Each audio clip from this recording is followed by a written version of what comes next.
All right, so I'm very lucky to be chairing now this panel with both Chris Ford and Rob Doepel. Chris, Hi. I'm going to start with you, so no pressure. So Chris, do you want to give a quick introduction on yourself? Yeah, sure. So firstly, thanks for the opportunity to speak here today. So I look after government relations for a company called R3. It's an enterprise software company that specializes in distributed ledger technology. In English, what that means is that we work very closely with financial services firms to use cutting-edge technology that underpins things like cryptocurrencies, but in a very different way, helping to facilitate payments in highly regulated environments, to speed up transaction speeds, to reduce risk in transactions. So working with some of the world's largest financial institutions to really reform and improve the way finance and financial services is done in various different areas. Part of that is our network is somewhat different to what you would perhaps think about if you're not massively familiar with distributed ledger. Cryptocurrency tends to have quite a negative connotation when it comes down to things like energy consumption because of something called proof of work. That's how people prove to each other they did what they said they were going to do and verified that something has value. What we do instead is we have something called a smart contract, which allows us, because we know the people that are involved in our network, to verify things between us because we trust each other, because we have a contract in place between us. So that means that we can be much more efficient and don't have that algorithmic overhead. So to give you some idea, a typical Google search would use the same energy as 44 Corda transactions, which is the same software that Walid's program is based on. So highly regulated environments where verifying trust is important obviously has an overlap in this space for various reasons. So delighted to be working with you to make this fantastic vision a reality, Walid. Thank you very much. Rob, would you like to give you a quick introduction of yourself? Sure, thanks, Walid. Rob Doepel, I'm a partner at EY. I have to say, Walid, I've been to many conferences over the years, and I have watched people up on stage talking quite a lot of shit over there, but I've never seen someone bring one onto the stage. So, Ian Redmond, what a legend. Sorry, sir. Sorry, miss. Get some daggers from the balcony there. So we run a program, and maybe just quick intros to why we're here with Walid and Rebalance Earth. We run a program called EY Ripples. We have a goal to impact 1 billion lives by 2030. And we do that by allowing our staff, and we are a big employer, you've probably hopefully heard of us, EY. We employ about 350,000 people around the world, one of the biggest graduate recruiters here in the UK. We've got 17,000 people in the UK. And we give our people the chance to go and work for social enterprises, for businesses that are improving our lives and welfare. And we got involved with Walid and Rebalance Earth through that program. And so we're delighted to be here. And really we're on a journey. We see the role that we have, and it's interesting you talk about trust, Chris, because we're in the trust business at EY. And we've taken a lot of time today talking about standards and metrics and the alphabet soup of different forms of compliance that we're all looking to address. But actually, there's always going to be an element of judgment that's used against any framework or any measure. And what we are trying to work through and trying to get involved super early is not just the creation of the frameworks, but how are we going to apply them?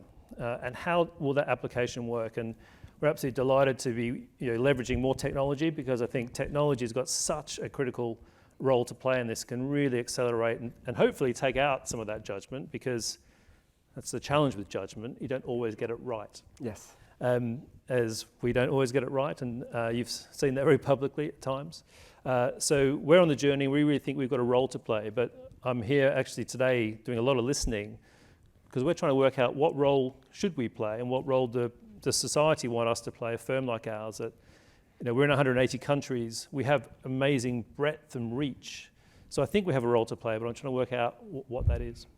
Absolutely, and thank you for having us in the Ripple program. We had one of your consultants, Tom Bottomley, part of the team, who has added a lot of value for us.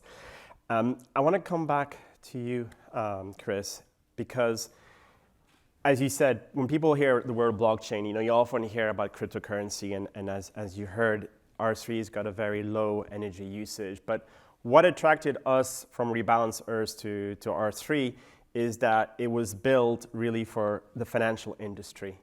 And nature credits need to be seen, as a financial instrument. It has to be treated in the same the same rigor you have in that financial industry. It needs to be applied for nature credits for it to be able to scale into an industry that is worth trillions of dollars.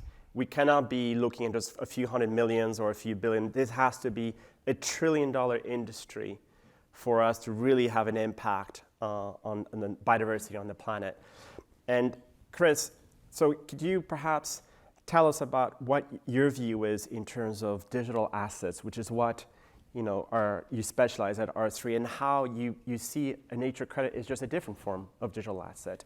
Because just one more thought to you is that part of the reason working with you is that we've seen about some of the challenges that the carbon markets has had at the beginning, which they've been rectifying. It's the issue about double counting, the issue about lack of transparency. All these issues are being rectified, but we feel that part of it starts with platforms like yours, and I'd love to get your views on that, please. Well, I couldn't agree with you more, funnily enough.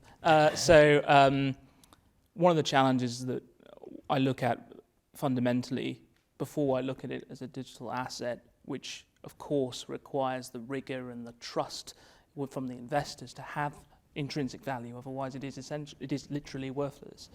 It is to think about how that trust, if eroded, damages our ability to deal with the fundamental issues facing us around climate change and other aspects, which we know people's trust around carbon emissions and greenwashing is continually eroded. Now, there are some talented people in this room and some passionate people in this room, but each of us will have experienced the frustration of trying to do the right thing to find out later that it wasn't. And normally that comes down to a paucity of data, a lack of accuracy, or a lack of a holistic view of a system. What I think a distributed ledger technology can do is take some of that process and automating it and making it simpler for you to make the judgments based on the data that you have and verifying that data is accurate. Now, the added benefit of that is that's precisely why that kind of technology is used in financial services, is to remove the judgment, to remove the risk, to remove the question as to whether I gave you something that's worth the same as the thing I received. That is no longer an issue when you are applying DLT in the right way. So why would that be any different to any other digital asset? There's a reason why carbon markets are reinventing themselves and why you now have regulated carbon markets emerging in places like Abu Dhabi, because they're reinventing themselves on the basis of this technology. To take it a step further, to look at it holistically as the environment needs to be looked at, not in isolation, to take a project like yours and to put it onto the ledger brings a level of credibility that I think is unprecedented. So I'm personally incredibly excited to have you doing this with us. So are we. Thank you. Good. Now, Rob, Chris talked about verifying the credibility, and you talked about how EY is on a journey. And what I find really exciting is that we at Rebalance Earth, and I'm guessing a lot of the players here in this room are probably also all on a journey. All what we're trying to do is immensely difficult, but at the same time, so incredibly exciting. So let's discuss perhaps a little bit about this journey, because this is one we're keen to explore with you. So if, for example, we were to launch a pilot in one of the jurisdictions I was showing, how would you see this as an opportunity for you to explore that journey? Yeah, and I think that's exactly how we have to take the next step. Is it starts small. I think we talked about that this morning. Start, learn, iterate, an iterative way to build out. So starting with those pilots, I think, is absolutely the right thing to do, and hopefully we can get there and work with you on that. When I think about how it evolves out, we've got a challenge, right? And we saw that in the last month with this situation in Peru and stuff. We're going to get stuff wrong, right? We're building out something new. We haven't got all the answers. The frameworks are evolving.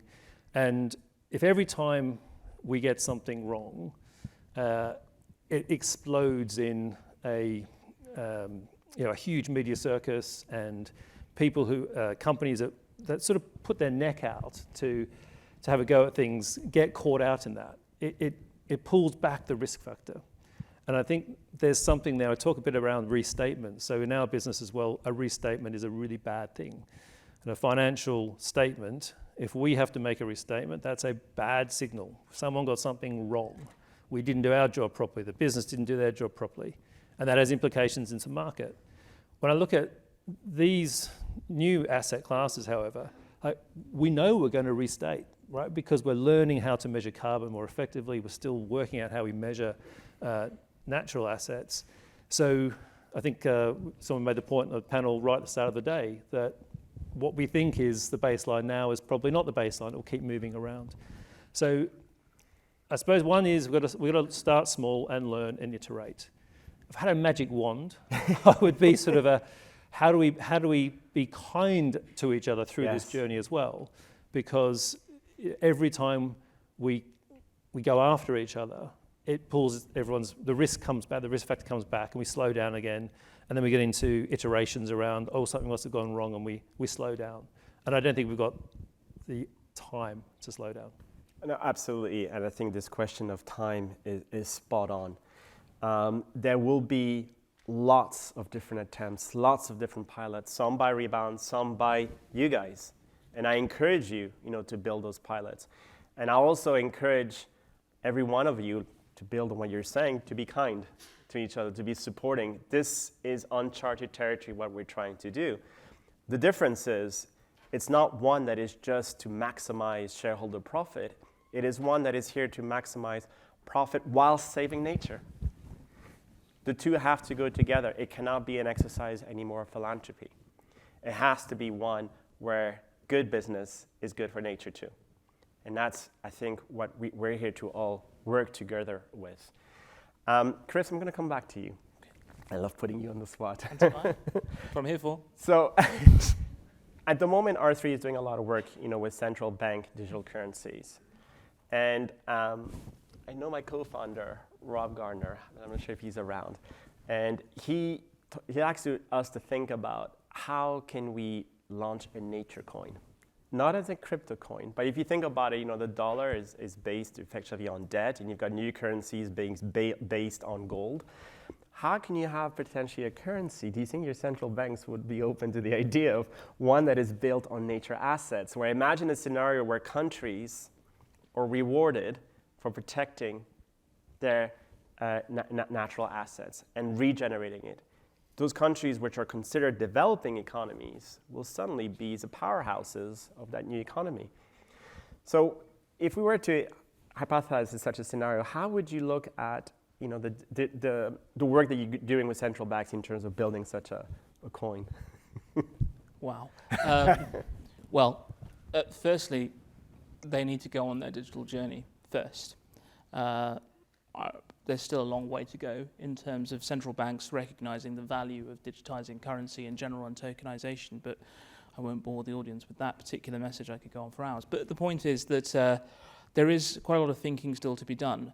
However, I do think the idea of natural capital and digital currencies are at the point of just beginning to converge.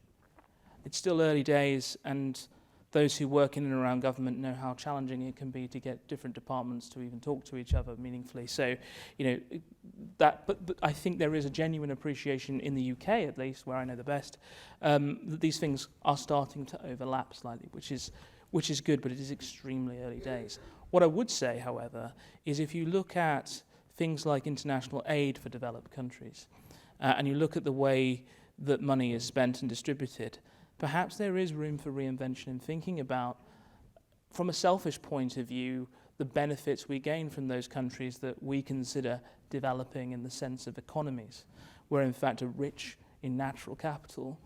The valuation of how we think about the world and where value is stored beyond GDP is certainly a debate that needs to happen. And I think I would be passionate in pushing that argument forward to see how much traction it would get. I imagine more than many would think, particularly now when governments are under unrelenting pressure to think differently about how we value our environment. Thank you. Thank you for responding so eloquently to something on the spot like that. It's okay, no worries. Rob, I don't know if you have some views on that, but one quick other follow-up question is, working with your clients, how would you describe their own personal journey in terms of playing a role that is meaningful into addressing their impact on biodiversity and climate change? And how do you see yourselves equally in your journey supporting them?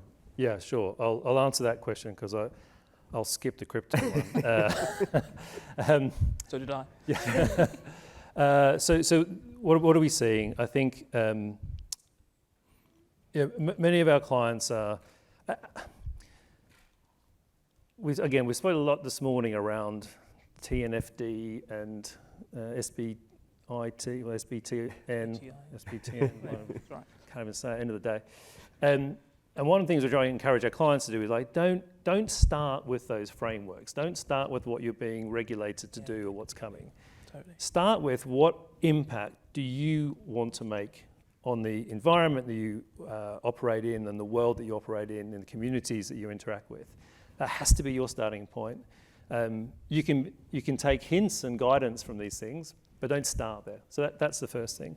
I think there's still a hell of a lot of nervousness around what are the right programs perhaps to get involved in, especially large organizations that probably feel they've got more to lose than more to gain around reputational issues, etc. So our encouragement that our clients is start small, test, learn. And I think the point was made earlier today as well, which is get the full enterprise involved, top to bottom. Get your graduates involved. Get a multi-generational approach to this. Don't own it in the boardroom and think you have to solve it, because actually the answers and the desire on your workforce is an incredible convening and empowering thing to grab hold of and let unleash. So, I think it's encouragement to get started on the journey. There are risks, but there are risks in everything, like any other part of business. And there's actually greater risk in inaction than for action. Absolutely. What I'm really excited about is between your journey, between your platform, we have some of the first ingredients for collaborating for this robust and transparent natural capital. Because to build trust, you need transparency. And it is also to build a platform that invites others to contribute, to criticize, to provide positive feedback.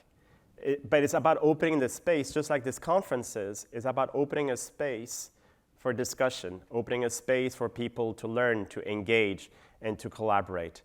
And I'm really hopeful that you've all taken a little piece of information that you can take back home and think about. Because one of the main things that secretly we all wanted to do here within the Rebalance Earth team is to kind of equip you guys with a kind of a superwoman, superhuman uniform. So you come in at the beginning of this conference thinking, I want to learn, but I want you to come out thinking, I can be amazing, I can be empowered, I can have a meaningful impact, because you can all have that. Before we bring this panel to a close, I just want to come back to the both of you to see if you have any comments or additions that you'd like to make that we haven't addressed just yet. Chris? So yes, I think your point previously around not trying to do everything in the boardroom is incredibly important. The other thing I think to mention is that you will never be good at everything to do with the environment or anything to do with ESG or more broadly. I think the thing that I try to think about in my organization is, yes, of course, our corporate emissions matter and we need to manage them, but actually how can I have a multiplier effect through my business on the wider environment in which my customers operate in? So for me, the transparency discussion is around the G of ESG, the boring bit that no one likes, but actually critical to trust. And so when I think about emissions on a transaction between two parties that go through my network. I think about the distance between where that emission will be calculated in 6 months' time, extrapolated from a spreadsheet from a cloud provider, versus at the moment it was transacted with the right data at the right time to give you instantaneous information around what the consequences of your actions were as you took them. And that is something distributed ledger technology can enable with the right process. And I think the transformation that can have is incredible. So that's why I keep getting excited about the contribution we can make, because with a company with 400 people, I'm not going to be saving the world by turning off my lights early in the end of the day, although I will. But that is the impact that we can have. And I would just think about how your impact can be disproportionate to what you do. Thank you. I think, Walid, I'm going to say something which might be counter to what you think someone from maybe EY professional services would say, which is, I have one client who spends 80,000 hours reporting, gathering the data to report. Right? That's a lot of time. And that's 80,000 hours that aren't being used to do something effective to either improve biodiversity or reduce carbon emissions. And that frustrates the hell out of me. Right?